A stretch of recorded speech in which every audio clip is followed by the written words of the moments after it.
Hello my pharmacy friends. मेरा नाम विजय चौहान है। मैं assistant professor in school of pharmaceutical science in Atmiya university में हूँ। आज हम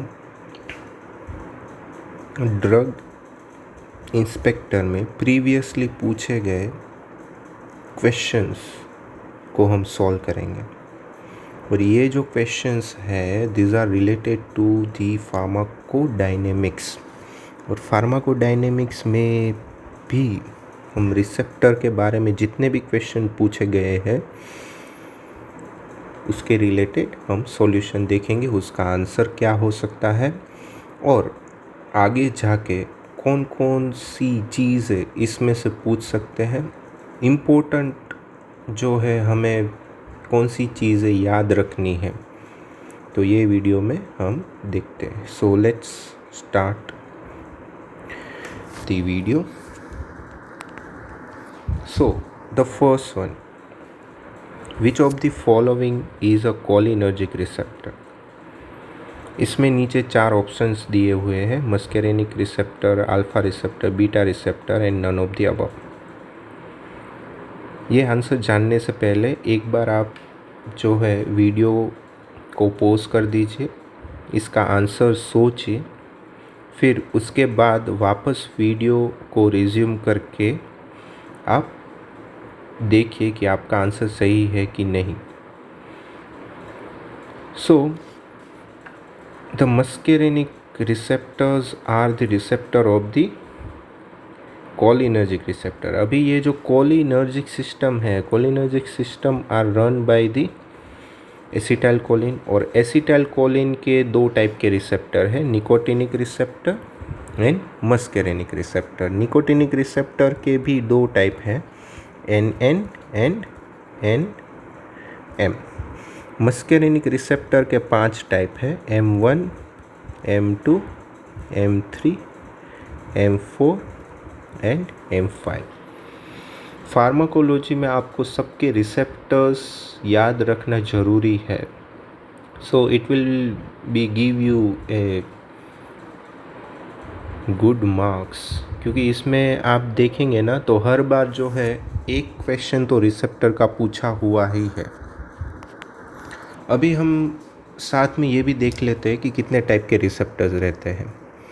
So there are 4 types of the receptor: G protein coupled receptor, these are also called as GPCR. Ligand gated ion channel, this is called as LGIC. Tyrosine kinase link receptor, it is also called as TKLR. And nuclear receptor, these are also called as NR. पहले हम देखते हैं LGIC, ligand gated ion channel। अभी ये क्या रहती है, ये एक टाइप की आयन चैनल है जो सेल के अंदर या तो फिर सेल के बाहर जितने भी आयंस रहेंगे, पॉजिटिव आयंस या तो फिर माइनस आयन, उसको क्या करेगा, सेल के अंदर ले जाएगा, या तो फिर क्या करेगा कि अंदर के जो पॉजिटिव आयन या तो फिर माइनस आयन है वो उसको कहाँ पे ला के रख देंगे, सेल के बाहर जो है ये आयन का मूवमेंट करते हैं। और this is the structure of the LGIC। LGIC जो है 5 सब यूनिट में रहता है। This can also be ask in your exam. ऐसा नहीं है कि 5 सब यूनिट रहते हैं, कभी कभी ऐसा भी रहता है कि 3 सब यूनिट भी रहते हैं।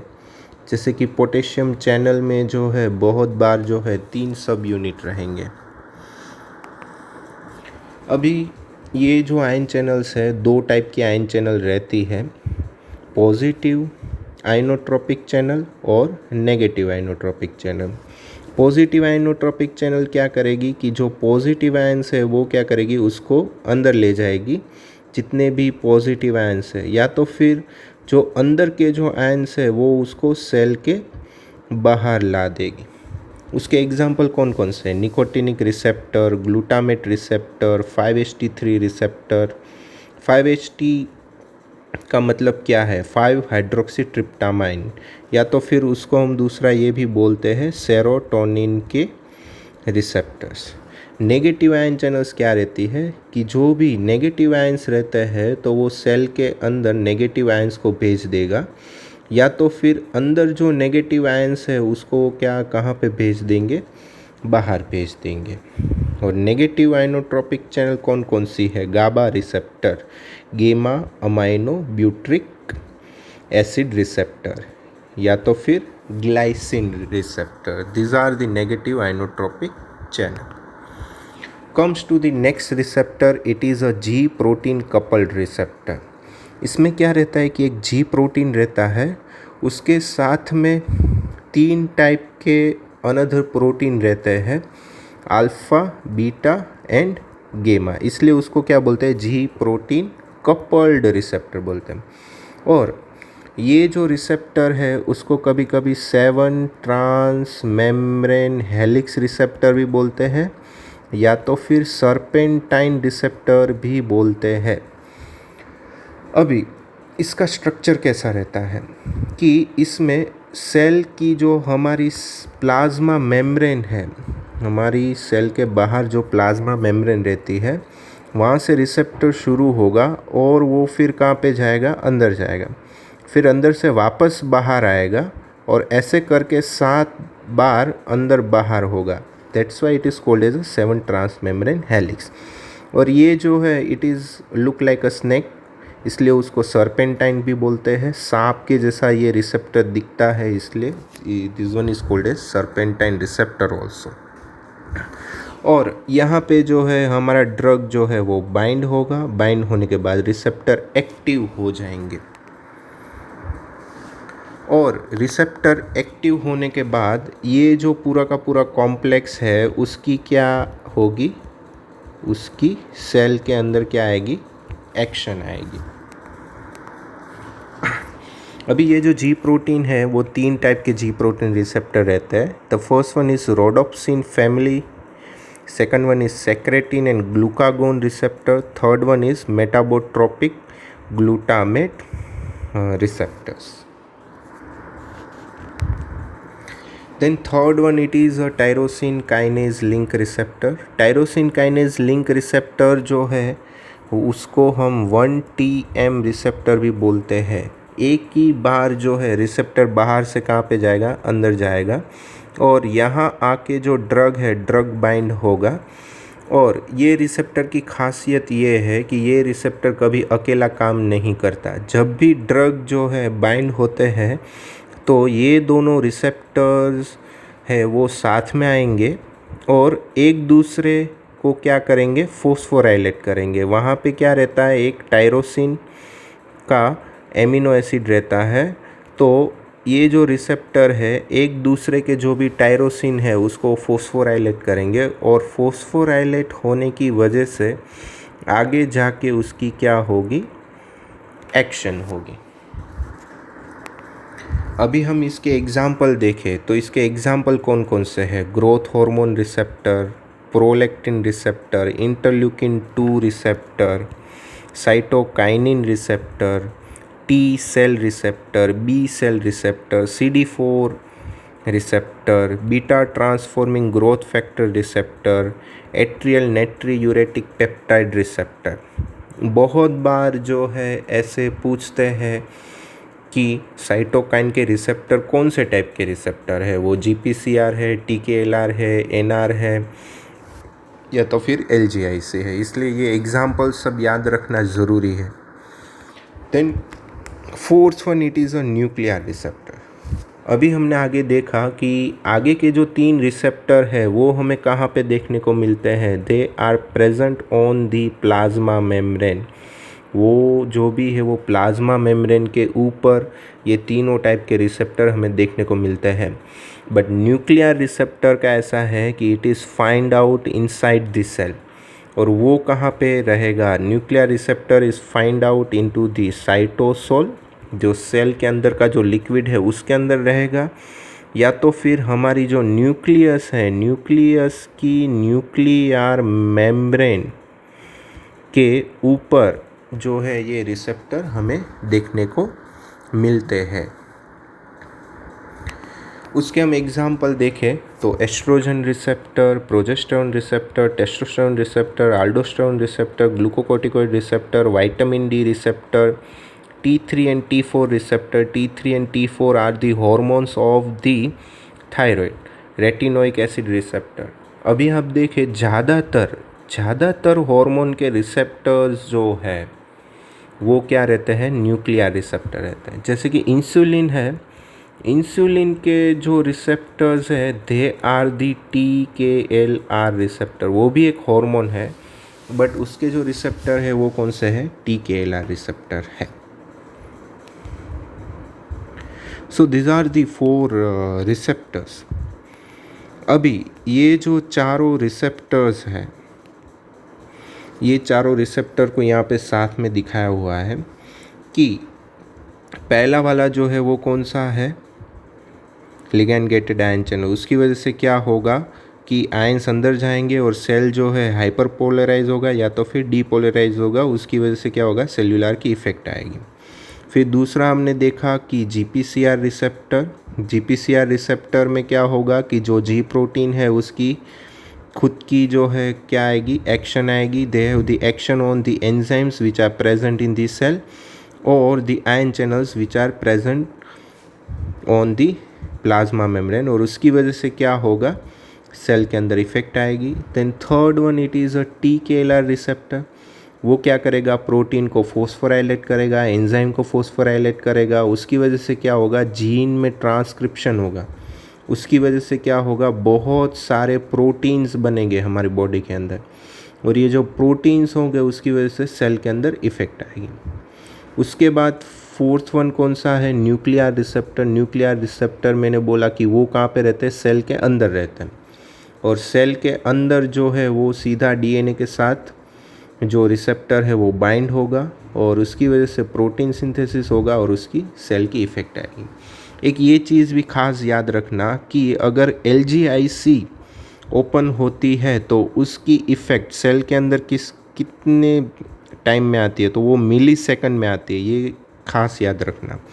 GPCR की एक्शन जो है वो कितने टाइम में होती है, सेकंड्स में उसकी इफ़ेक्ट आती है. फिर TKLR की इफ़ेक्ट जो है वो घंटों में उसकी इफ़ेक्ट आती है.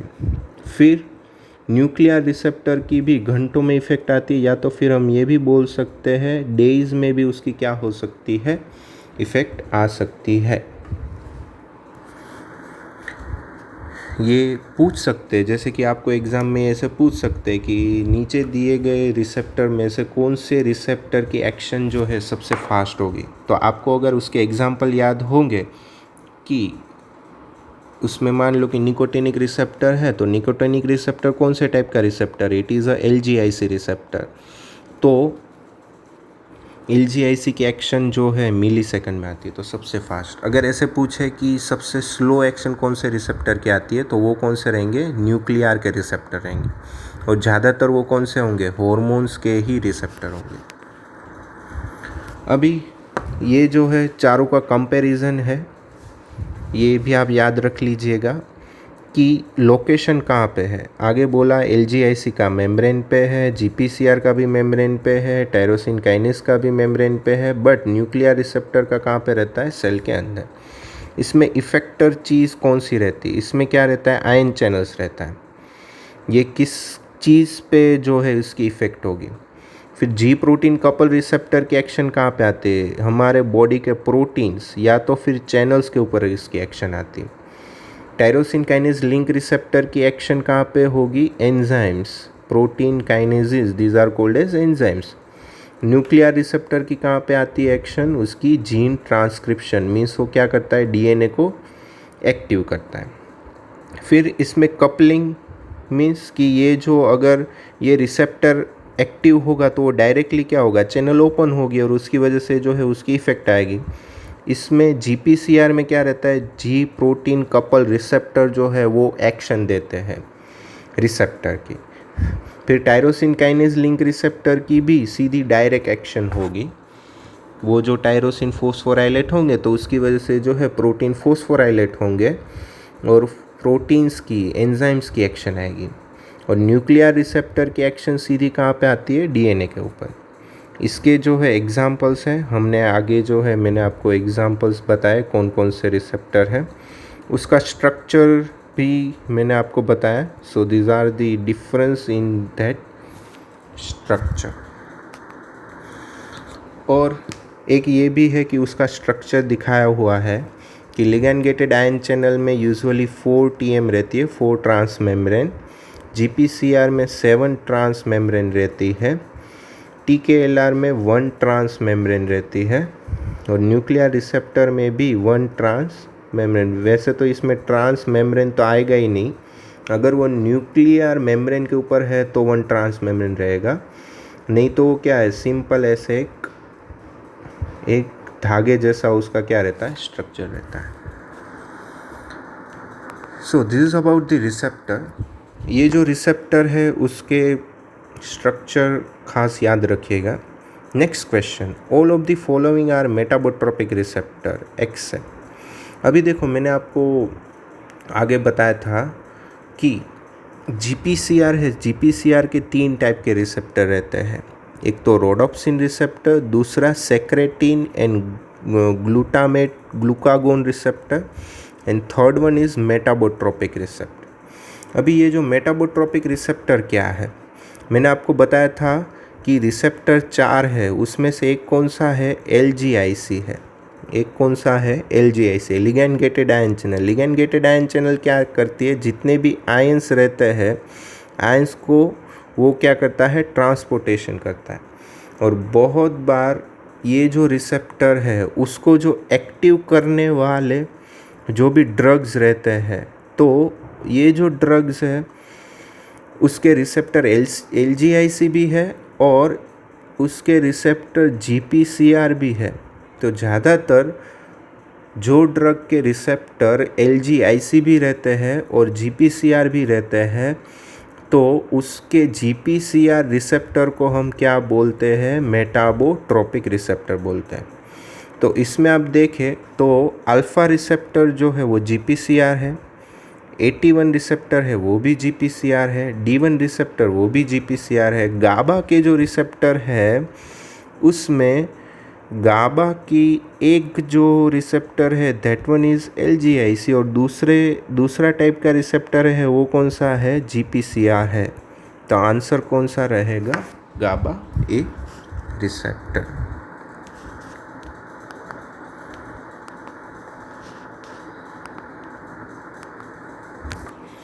Next one, which one participate in drug receptor interaction. आप सब लोगों को पता ही होगा कि कोई भी ड्रग रहता है तो ड्रग की एक्शन कैसे आती है, रिसेप्टर के ऊपर। जो भी ड्रग है, ड्रग आके क्या होगा, रिसेप्टर के साथ जुड़ेगा। रिसेप्टर के साथ बाइंड होने के बाद रिसेप्टर की क्या आएगी, एक्शन आएगी। तो ये जो ड्रग है, ड्रग रिसेप्टर को कैसे बोलता है कि तुझे एक्टिव होना है, कुछ तो करना पड़ेगा ना रिसेप्टर के साथ। तो वो क्या करता है, they are simply binding with the receptor. वो रिसेप्टर के साथ क्या बनाएगा, बॉन्ड बनाएगा। और हमने केमिस्ट्री में जितने भी बॉन्ड पढ़े हैं वो सब टाइप के बॉन्ड जो है ड्रग रिसेप्टर के साथ बनाता है। आप याद करो, आपको जितने भी बॉन्ड याद होंगे, आयोनिक बॉन्ड है, फिर कोवेलेंट बॉन्ड है, हाइड्रोजन बॉन्ड है, इलेक्ट्रोस्टैटिक बॉन्ड है, जितने भी बॉन्ड होंगे वो सब बॉन्ड ड्रग जो है रिसेप्टर के साथ बनाता है। और सब ड्रग की स्पेसिफिक रिसेप्टर के साथ अलग अलग बॉन्ड रहते हैं। तो इसमें आंसर क्या आएगा, ऑल ऑफ द अबव। क्योंकि ड्रग जो है आयोनिक बॉन्ड भी बना सकता है, हाइड्रोजन बॉन्ड भी बना सकता है, कोवेलेंट बॉन्ड भी बना सकता है, इलेक्ट्रोस्टैटिक बॉन्ड भी बना सकता है। बट ज़्यादातर वो कौन सा बॉन्ड बनाता है, आयोनिक बॉन्ड बनाता है। और ये जो ड्रग है, अगर ये एगोनिस्ट है तो एगोनिस्ट ज़्यादातर कौन से बॉन्ड बनाते हैं, आयोनिक बॉन्ड बनाते हैं। और एंटागोनिस्ट जो है वो ज़्यादातर कौन से बॉन्ड बनाते हैं, कोवेलेंट बॉन्ड बनाते हैं। बट जो भी ड्रग है वो सब टाइप के क्या बनाएगा, बॉन्ड बनाएगा। तो इसमें आंसर क्या आएगा, all of the above. Next one, which one of the following is not a neurotransmitter. ये जो है ये रिसेप्टर के रिलेटेड क्वेश्चन नहीं है, बट इसमें जो आंसर आ रहा है तो उसकी वजह से मुझे लग रहा है कि आपको ये जो है ये ये क्वेश्चन जो है ये आपको देखना चाहिए। अभी देखो न्यूरोट्रांसमीटर है, न्यूरोट्रांसमीटर कहाँ पे पाए जाते हैं? They are found out into the CNS, या तो फिर हम ये भी बोल सकते हैं कि जो भी नर्वस सिस्टम है, नर्वस सिस्टम के अंदर न्यूरोट्रांसमीटर पाए जाते हैं। न्यूरोट्रांसमीटर क्या है? वो क्या है? एक टाइप के केमिकल्स ही है, और वो जो केमिकल्स हैं, केमिकल्स जो है हमारी नर्वस सिस्टम को चलाते हैं। हमारी नर्वस सिस्टम जो है ऐसे देखे तो 3 टाइप की है: central nervous system, peripheral nervous system and somatic nervous system. कभी कभी ये भी बोलते हैं कि चौथे टाइप की कौन सी है? एंट्रिक नर्वस सिस्टम। बट ज़्यादातर एंट्रिक नर्वस सिस्टम को हम किसके अंदर गिनते हैं? PNS के अंदर गिनते हैं। और ये जो न्यूरोट्रांसमीटर है, न्यूरोट्रांसमीटर कौन कौन से हैं? बहुत सारे हमारे बॉडी के अंदर न्यूरोट्रांसमीटर है। डोपामाइन है, सेरोटोनिन है, एंजियोटेंसिन है, एसिटाइलकोलिन है, एड्रीनालिन है, नोरेड्रीनालिन है, न्यूरोपेप्टाइड वाई है, ATP है। This all are the neurotransmitter. और साइक्लिक AMP जो है वो न्यूरोट्रांसमीटर नहीं है। तो ये क्या है? This is the A second messenger. इसको हम क्या बोलते हैं? सेकंड मैसेंजर बोलते हैं। और ये जो सेकंड मैसेंजर है, सेकंड मैसेंजर यूजुअली इसका मीनिंग क्या है? सेकंड मैसेंजर जो है वो रिसेप्टर में हम बोलते हैं, रिसेप्टर में हम क्या बोलते हैं कि ये सेकंड मैसेंजर सिस्टम है। तो ये समझने के लिए हम पहले ये एक एग्जांपल देखते हैं कि मान लो कि कोई एक आपका कोई फ्रेंड है, ठीक है? मान लो कि आपका कोई फ्रेंड है, A करके कोई फ्रेंड है, और ये जो है ये आप हो, ठीक है? ये जो है ये आप हो। अगर ये जो फ्रेंड है उसको कुछ आपको बताना है तो वो डायरेक्टली बता सकता है। बट अगर उसने ऐसा किया कि ये जो फ्रेंड है इसने किसको बोला? आपके दूसरे फ्रेंड को बोला। आपका जो दूसरा फ्रेंड है B करके उसको बोला, और ये जो B फ्रेंड है तो उसने आपको बताया। तो देखो अभी जो मैसेज है वो first message comes from the A to B, और फिर सेकंड मैसेज कहाँ से आया? B to U। तो इसको हम क्या बोलेंगे? सेकंड मैसेज बोलेंगे। इसको हम क्या बोलेंगे? सेकंड मैसेज बोलेंगे। और इसको हम क्या बोलेंगे? फर्स्ट मैसेज या तो फिर डायरेक्ट मैसेज बोलेंगे। तो इसमें भी हम ये देख सकते हैं कि A जो है उसको हम मान लेते हैं कि वो ड्रग है। A जो है वो ड्रग है, B है वो क्या है? रिसेप्टर्स है, और U क्या है? वो सेल है। अगर हमें सेल से अगर कुछ काम करवाना है तो ड्रग है वो डायरेक्टली सेल के अंदर नहीं जाता। ड्रग है वो पहले किसको एक्टिवेट करता है? रिसेप्टर को एक्टिवेट करता है। फिर रिसेप्टर जो है वो क्या देता है? एक्शन देता है। तो एक चीज़ हम ये भी बोल सकते हैं कि ड्रग का सीधा एक्शन नहीं रहता। तो रिसेप्टर वाली जो थियरी है, this one is also called as a second messenger system. थोड़ा आपको सेकंड मैसेंजर सिस्टम आप थोड़ी याद रखिए कि रिसेप्टर जो है वो कैसे काम करते हैं। थोड़ा ऊपर ऊपर से याद रखिए, कभी कभी पूछ लेते हैं ये क्वेश्चंस।